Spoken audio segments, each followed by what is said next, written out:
Welcome to Small Talk with Kenya and Dawn. I'm Dawn. And I'm Kenya. So we are back. We have a brand new topic that we are going to be talking about. And oh goodness, this is a great topic, I think, for people that are our age, 40s, 50s, 60s, and above. So we are going to be discussing how to parent adult children. You've all met my children before, my three girls, and I have one that's in her 20s and two that are in their 30s. And you have children. Trey is 22, which you've all met before, and then you have your oldest daughter, 30 years old. So we are still in the phase of parenting our adult children, because even though, and I'm a firm believer that when a child reaches the age of 18, and I've heard a lot of people say, oh, well, that child, they're 18 now, it's time for them to go, it's time for them to get out. I don't believe that at all, because that child still has not received all the necessary information, the tools, especially some of those basic tools that they need to put them into adulthood, to transition them from childhood, adolescence, into being a young man or young woman, into an adult. So what are your first thoughts when you think about that? It's harder to parent them than the younger kids. I thought it was going to get easier. No, it doesn't necessarily get easier. No. What gets easier is the fact that you don't have to necessarily pick up after them. You don't have to keep eyes on them 24 hours a day, 7 days a week, but you still have that aspect of worry. And what just came in my mind when I'm just thinking about that is because, and some people may find it crazy, but we still have curfew time in our house with our kids. Oh, wow. Yeah. Even though two of them, they're all out of our house. Yeah. But when you're home, it's a cutoff time. How is that? How does that work? It works fine for them. It does. It works. Wow. It works okay. The youngest one, she really kind of struggled with that one. Okay. And that's probably the reason why she went ahead and she was like, it's time for me to leave. I can't do what I want to do. And we're like, hey, we just have a cutoff point inside. So my husband of course, y'all know he was military, and he's always like midnight. When I was coming up, I stayed out later, but when he was coming up in his parents' home, he had to be in at midnight. So he just kind of kept that along, because he's like, hey, it kept me out of trouble, it's going to keep my kids out of trouble as well. Okay. Which I get it, I completely understand that. But yeah, we still do, we have that cutoff time. But honestly, my kids are okay with that now. Especially like when my oldest daughter Jocelyn and her husband Jeremy come with the boys, because they're tired and they don't want to go out. They don't even care about being out after that time, but we do. But even if they say, and it's not necessarily that they're asking for our permission to do it, but they're like, hey, this is gonna be longer, and it's just a respect thing at this point in time, just to let us know, right? Hey, we're gonna be out long, but we're usually in the house. And we're watching movies, falling asleep, just laughing and talking and just having a good time. But I know a lot of parents, they don't adhere to a cutoff time with their kids, coming in, especially when they've reached a certain age. Right. So how do you feel about that? I never thought about that, especially the adult children. Now, the 16-year-old we have, absolutely. Right. But I never thought about that. Wow. I think because you were like me, I came and went please, and so did my husband. He, we never. Now when they were younger, we did it, but I never thought about it as an adult. Yeah. Well, we do. Yeah. We still do it over here, and I don't know. It just works for us. I guess it works for me and my husband. I love. Well, I mean, I work for the kids. Well, but they're already accustomed to it, so it's not really too much of an adjustment. I would wonder if well, you know what? There was once that my son, oh my goodness, what did he do? I can't remember if he came in or we had a conversation with him about spending the night, I think. And he said he was going to stay out one night, and he said, Mom, I won't get home till about 12. And I was like, well, what are you telling me for? You're 22. Mm-hmm. And I didn't think about the conversation. He said, well, you just said. I said, well, son, you're an adult. Mm-hmm. I don't have a problem with it. Yeah. But I can see now how we caused the confusion. Mm-hmm. But I just don't know how, even if we did that, that would have to be an adjustment for them. Yeah, yeah. I don't know. I probably wouldn't say anything else about it now. Y'all have been rolling with it and it's been working great for you. So yeah, I'd probably just leave it alone at this point in time. But yeah, but okay, so let me ask this question. When you see, because I'm sure, without going into a whole bunch of detail, but I'm sure that we've seen our children with a significant other that we may not necessarily approve of. Okay. Right? As a parent, when, you know, because when you go through Trey's only, poor Trey, he's the only boy in the male in the bunch of females that we have. But, you know, as far as girls, and then as far as, you know, boys and, you know, their relationships, and, you know, you see things, especially like with heartbreak at a young age, but when you go into adulthood, because we've had our hearts broken as adults, you know, and I'm saying 18 and above, to where we've not necessarily, things didn't kind of pan out the way that we thought they had, or you know, when your child brings an issue and a problem to you, how do you think parenting now differs from when you parented at that teenage, younger age? Now the aspect has not changed for me. Okay. Because I mean, I see my kids as adults, but they still my baby, and I'm still one of those people who don't put me in it if you don't want me to have anything to say about it. Because once I'm in it, I'm in it, and I say this often. I don't care if you're 40. If something, I just thought about it. I say that often. Yeah. Because I always tell them, I'm your parent until the breath is out of my body. Exactly. So I have a stake, and I'm gonna see what you don't see. Sometimes you're blinded by love, and I know that because I was too. Yeah. And when I was being or trying to be guided, I didn't pay attention, and all I had was consequences. And not to say that they're gonna have just consequences, Right. but I do understand how the lines get blurred when you're in love. Yeah. So I'm always gonna be objective. I agree with that. I think I'm gonna add this to it as well, is that we can't just say or call that boy's parents on the phone, or No.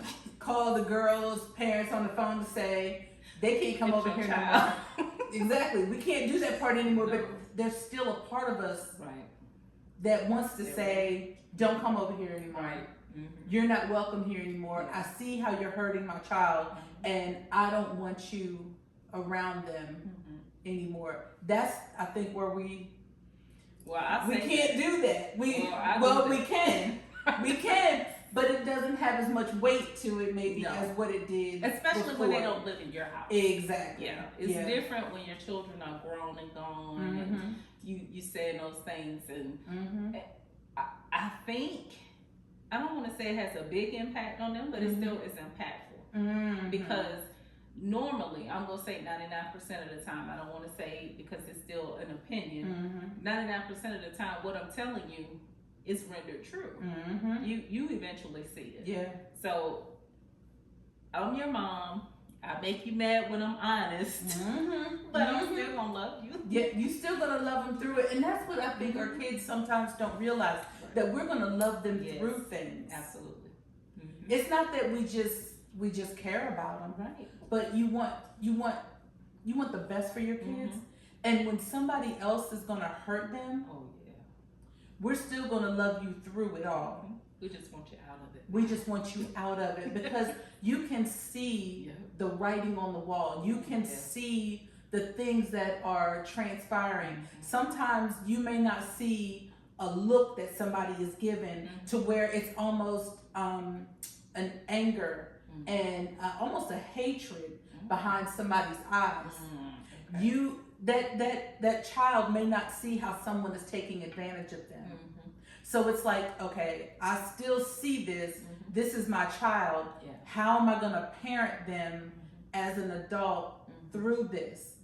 But I think one thing that we've got to let our kids know and completely understand is that we love you. Yeah, it's always love first, Mhm. always. And even though they get upset in a moment, they don't like what you're saying or how you're saying it, it's only that I'm saying it because I love you.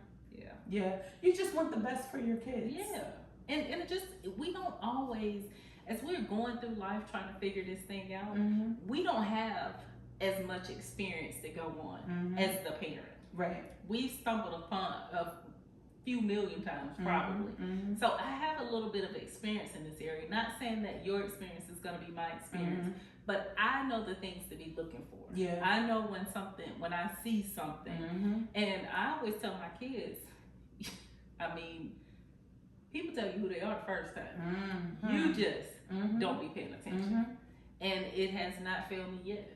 No, it hasn't. I mean, oh, good Lord. I think ever since I was little, and you can call it discernment, you can call it intuition, you can call it whatever you want to call it. I've always been able to see certain things within people and can say, I don't think this is going to be a good fit. This is okay, and this is going to be a great fit. And my kids have always said, and even my husband has said, Dawn, you know, you kind of hard on stuff. You a little hard on people. Like, why do you think that? Because I can see certain things. I can see beyond what you're seeing.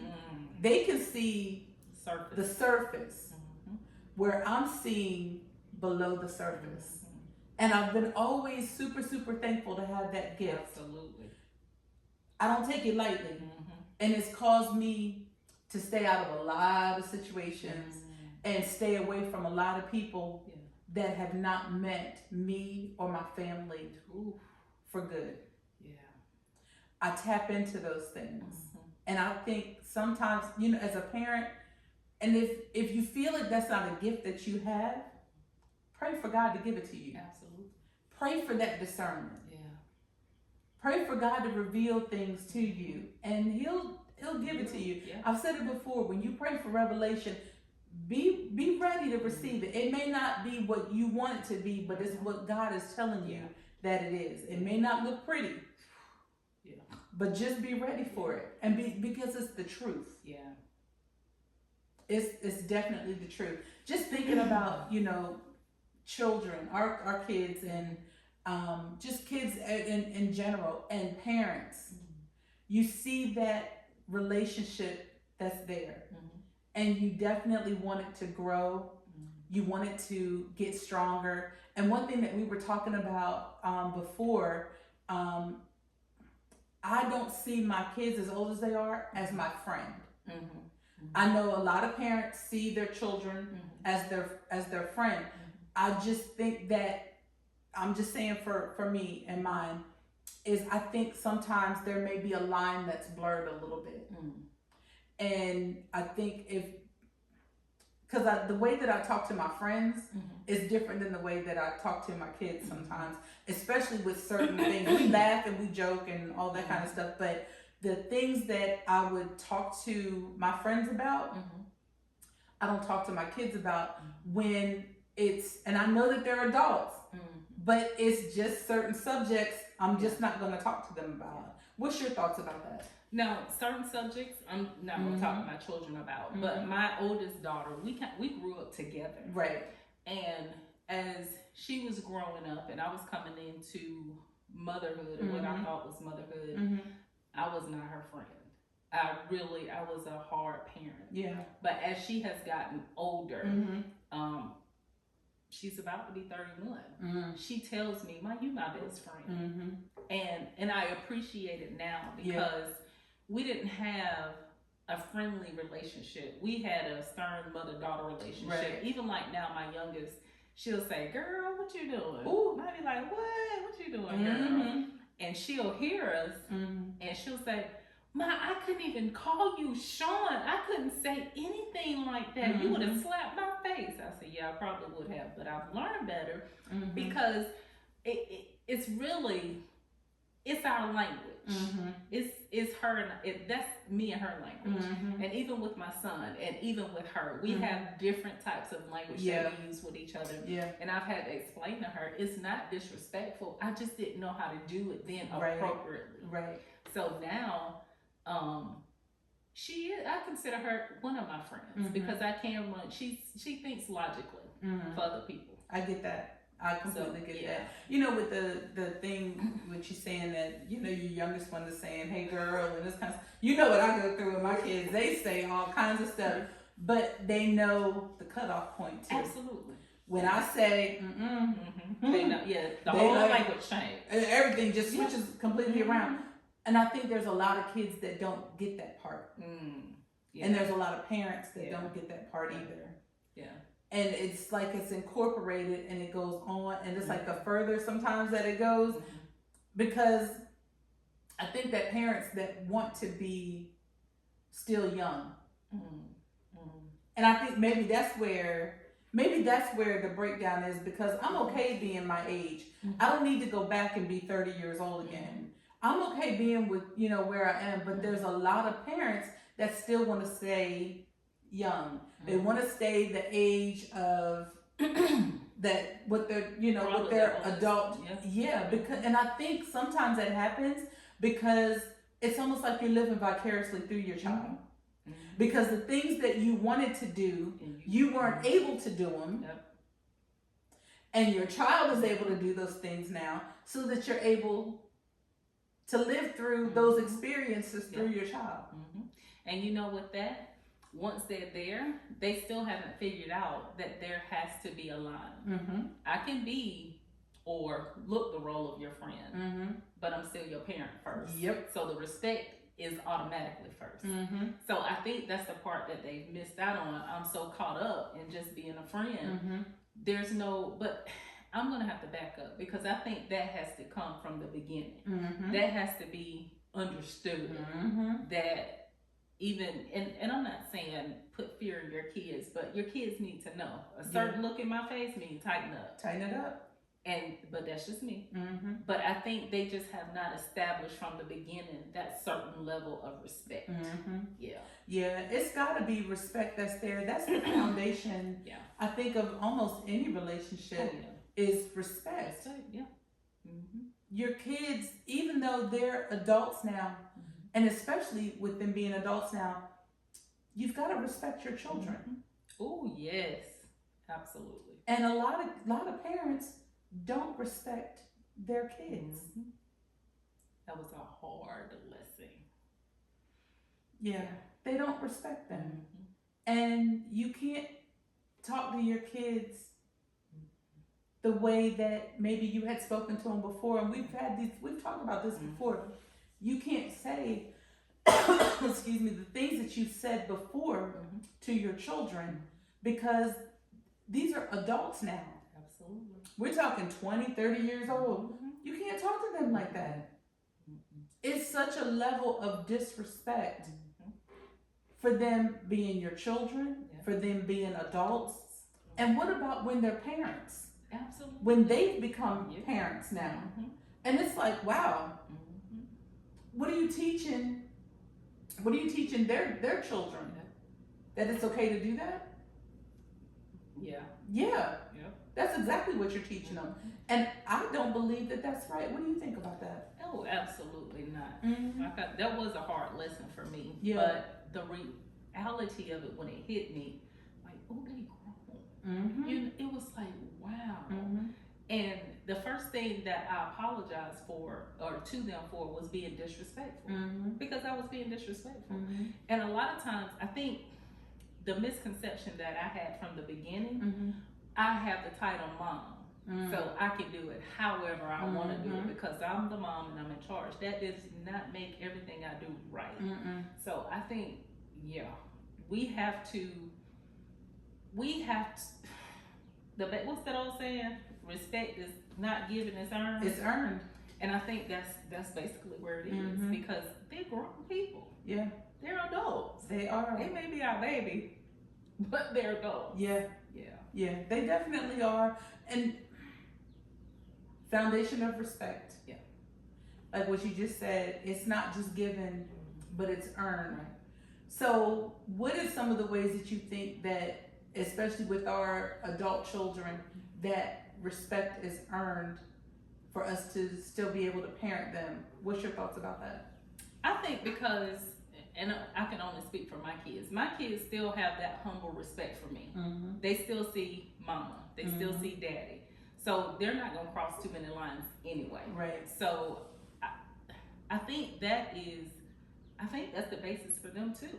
Because who they see, who we are, or who we've been to them. Yeah. Yeah, I think that's a really, really good point. Yeah. Okay, so, oh goodness.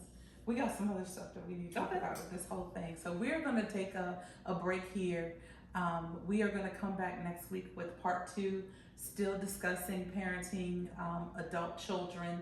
So please comment on the video, like the video, subscribe to the channel. Also go to our website, jordanchristiancenter.com. See the other studies that we have from Pastor Hairston and Minister Butts. Please, please, please hit that notification bell so that you know when Small Talk with Kenya and Dawn premieres, which is every Tuesday morning at 7 a.m. So until then, have a great day.